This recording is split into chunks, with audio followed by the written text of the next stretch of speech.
Venga, pues vamos a meternos en faena con el material que tenemos hoy, que es denso de narices. Sí que lo es. Nos han pasado un montón de fuentes sobre Venezuela, ¿eh?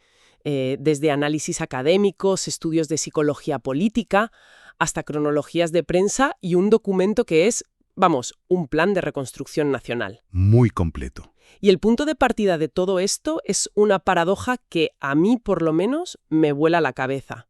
A ver, ¿Cómo es posible que el país con las mayores reservas de petróleo del mundo acabe en una situación que los organismos internacionales califican de emergencia humanitaria compleja? Es la pregunta del millón, ¿no? totalmente. Y la idea de hoy es ir un poco más allá de los titulares de siempre, para entenderlo como en 3 niveles. ¿Vale?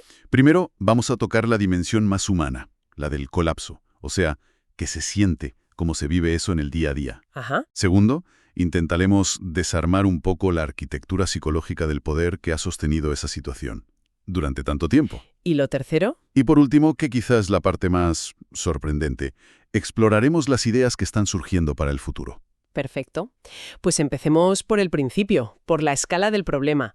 Hay un artículo de la revista latinoamericana de bioética de 2019 que da unos datos que son, sinceramente, difíciles de asimilar. Uf, Habla de una hiperinflación en 2018 de casi, y esto es una locura, 1.700.000%. es que la cifra es incomprensible. Y para 2017, el 87% de la población ya estaba en situación de pobreza. Y hay un dato que lo hace todo increíblemente tangible, ¿sabes?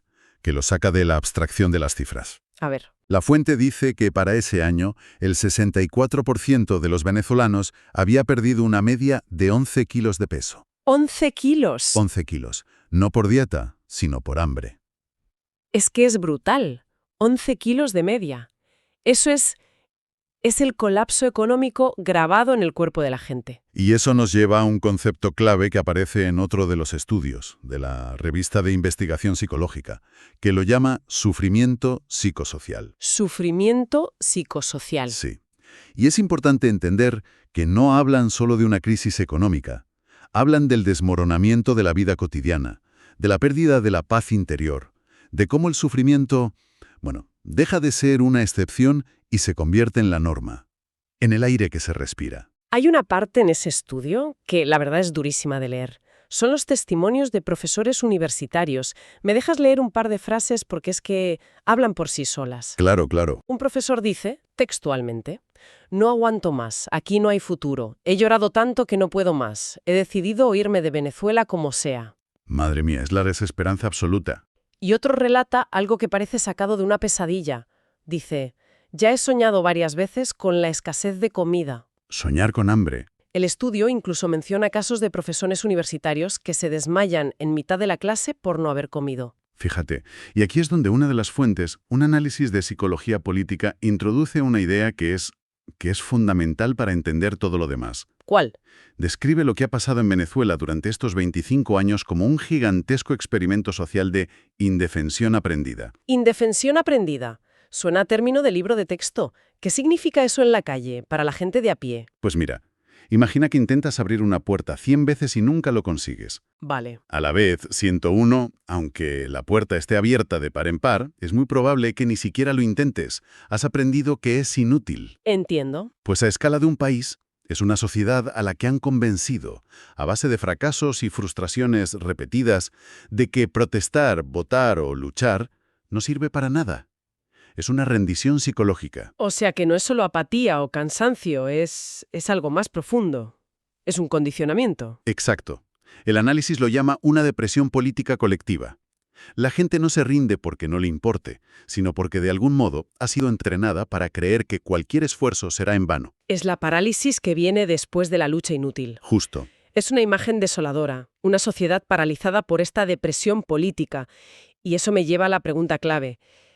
Si la gente está tan hundida, si el país se cae a pedazos, ¿qué es lo que mantiene esa cúpula en el poder? Claro. No puede ser solo la ideología a estas alturas. Desde luego que no. Y una de las fuentes, un análisis del canal Impacto Venezuela, le pone un nombre muy gráfico, un pacto de supervivencia criminal. Suena fuerte. La idea es que la cohesión del círculo de poder no se basa en un proyecto de país ni en una ideología, sino en el miedo mutuo y en la necesidad de protegerse unos a otros. Es un pacto para no hundirse juntos. Vale, un pacto de supervivencia criminal. ¿Y quiénes son los protagonistas de ese pacto? La fuente los analiza casi como si fueran, no sé, personajes de una obra, con roles muy definidos. Así es. Y la primera figura es fascinante. Cilia Flores, a la que apodan la matriarca. Ajá. El análisis sugiere que no es solo la primera dama, sino el blindaje afectivo de Maduro. Blindaje afectivo, o sea que su función es más emocional que política. Es ambas cosas, y ahí está la clave.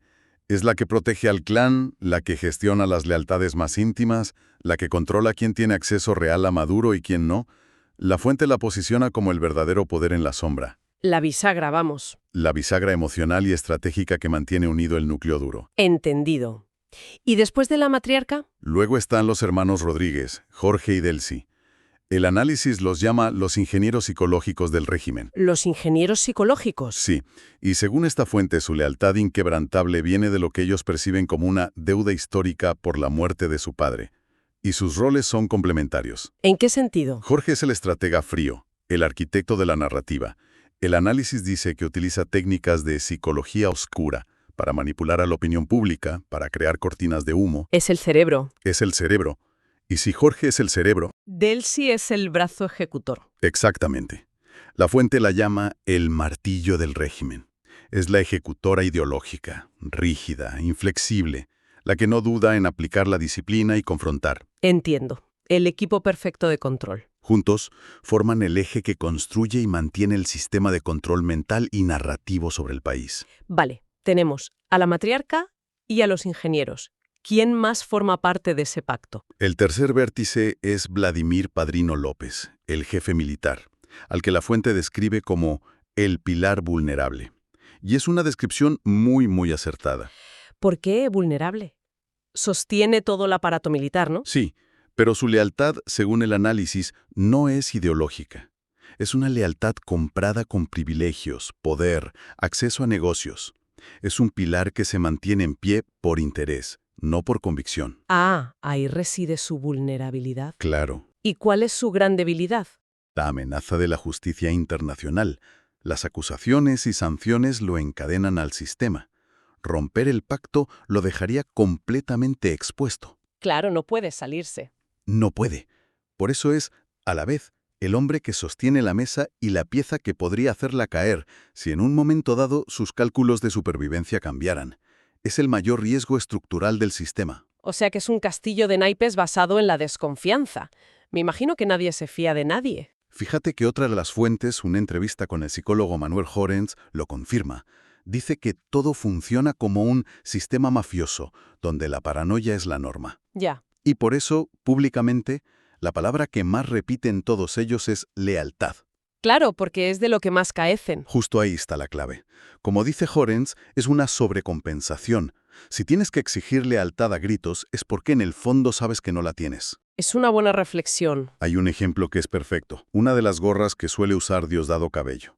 Otro de los hombres fuertes, con la frase, dudar es traición. Uf, Esa frase no es una demostración de fuerza. es una confesión de su propia inseguridad. Exacto. Es la revelación de la profunda paranoia que reina en ese círculo. No es una cohesión por confianza, sino por atrapamiento mutuo. Todos saben demasiado de todos. Vale, entonces, si tenemos una sociedad psicológicamente noqueada por la indefensión aprendida y un poder que se sostiene por un pacto de miedo, la pregunta es ¿cómo se rompe ese ciclo? ¿Es siquiera posible? Pues aquí es donde uno de los análisis de psicología política describe el fenómeno reciente en torno a María Corina Machado de una forma muy particular. No lo aborda como un evento electoral, sino como un evento clínico. Clínico. Suena fuerte. ¿A qué se refiere? Refiere a que su figura y el movimiento que ha generado funcionan como el contraestímulo que rompe el ciclo de resignación del que hablábamos. Ajá. Es el catalizador de lo que el análisis llama una sanación colectiva. El paso de esa depresión política a una movilización activa. Básicamente, la reactivación de la esperanza. La esperanza como antídoto. Como el antídoto directo contra la indefensión aprendida. Es como si la campana del experimento de Pavlov de repente sonara diferente y el perro se diera cuenta de que puede haber otra respuesta. Es una analogía perfecta. Es un evento psicológico que demuestra que el esfuerzo, quizá, esta vez, sí merezca la pena, y eso lo cambia todo. Y para darle una forma tangible a esa esperanza, una de las fuentes que tenemos es un documento que me ha parecido extraordinario. Se llama el Manifiesto de la Arquitectura Nacional. Sí, Y es básicamente un plan detalladísimo para pasar, como ellos dicen, de la cultura de la queja a la cultura de la construcción. es un documento muy potente, sí. Propone una reestructuración total del país, y lo más interesante es cómo lo divide, en un hardware económico y un software psicológico. Expliquemos primero el hardware, que se centra mucho en la educación. Proponen un modelo que llaman de educación dual. Ajá. La idea es romper con el paradigma de estudiar 5 años para luego aprender a trabajar. Quieren que el estudiante se integre en las empresas desde el primer día. Y el título universitario en este modelo no es el principio de nada, sino la certificación final de años de experiencia real acumulada. Es darle la vuelta por completo. Pero lo que me parece más rompedor es cómo proponen financiar las universidades. El manifiesto usa la expresión poner la piel en el juego. Sí, es muy bueno eso. O sea que si tus alumnos no encuentran trabajo o no crean empresas, la universidad cobra menos del Estado. Exactamente. El presupuesto estatal estaría vinculado a métricas de éxito real, patentes que registran, la tasa de empleo de sus egresados, las empresas que nacen en el campus, Se obliga a las universidades a dejar de ser torres de marfil. y a formar los perfiles que la nación necesita de verdad. Se acabó el fabricar títulos sin pensar en el mercado. Es un cambio de incentivos brutal. Vale, eso es el hardware. Pero luego está el software, la parte psicológica, que es casi más radical. Hablan de crear soberanía cognitiva. ¿Qué es eso? Es una idea fascinante y muy contraria a la intuición, ¿eh? En vez de la típica solución de censurar la desinformación y la propaganda, proponen vacunar a los ciudadanos contra ella. Vacunar. Sí, se basa en la teoría de la inoculación, de la psicología social. A ver, explícalo. La idea es exponer a los estudiantes, de forma controlada, a versiones debilitadas de propaganda, de argumentos falaces, de discursos populistas, para enseñarles a identificar las técnicas de manipulación y a refutarlas. O sea, no es protegerlos de la mala información. No, es fortalecer su sistema inmunitario mental. Es como enseñarles a detectar los trucos de un mago para que no puedan engañarles. En lugar de prohibir la magia, te enseñan cómo funciona. Esa es la idea. Entrenar a la población para identificar sesgos cognitivos y falacias lógicas, para que la manipulación sea mucho más difícil. Es pasar de un ciudadano pasivo a un ciudadano activo con un pensamiento crítico robusto. Es un cambio de mentalidad total. El manifiesto habla de erradicar la figura del idiotes, que en la Grecia clásica no era el tonto, sino el individuo centrado solo en sus asuntos privados, apático a lo público. Para dar a luz al polites. Exacto, el ciudadano que entiende que su destino está inseparablemente ligado al de su comunidad. Y todo ese plan culmina en una idea de liderazgo que también es revolucionaria.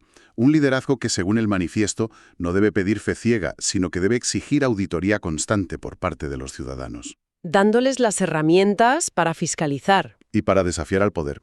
O sea que hemos ido desde el colapso más absoluto y el sufrimiento psicosocial, pasando por desarmar la psicología de un poder basado en el miedo, hasta llegar a este despertar colectivo y un plan súper concreto para la reconstrucción. Sí. Y si te fijas, la idea final que se desprende de todo este material es muy profunda. A ver. Nos dice que la reconstrucción de un país no es, ni de lejos, solo un proyecto económico o de infraestructuras.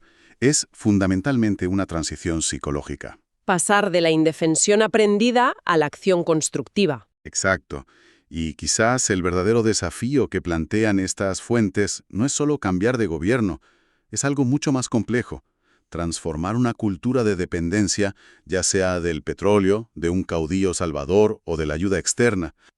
Por un sentido colectivo de responsabilidad adulta. Justo. Es una idea potente para cerrar. Es que a lo mejor el proyecto de construcción más importante que tiene por delante un país como Venezuela no es el de las carreteras, los puentes o las refinerías. Quizá el verdadero proyecto de arquitectura nacional es el de la propia psique colectiva.